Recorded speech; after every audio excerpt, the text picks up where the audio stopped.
ថាដល់រឿងបបាបានឃើញស្គាល់ណែតារីក្នុងចិត្ត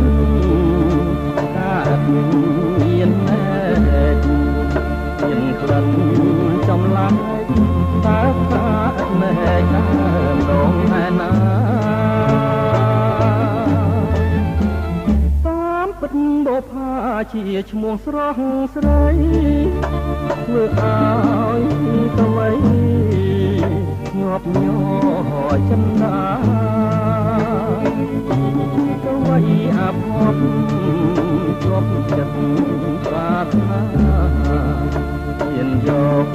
សង្ខារដាច់ឲ្យមរណាពួកម៉ែនឹងស្រីបងសូមលន់ទួសួរអូនបូផាសូមបើ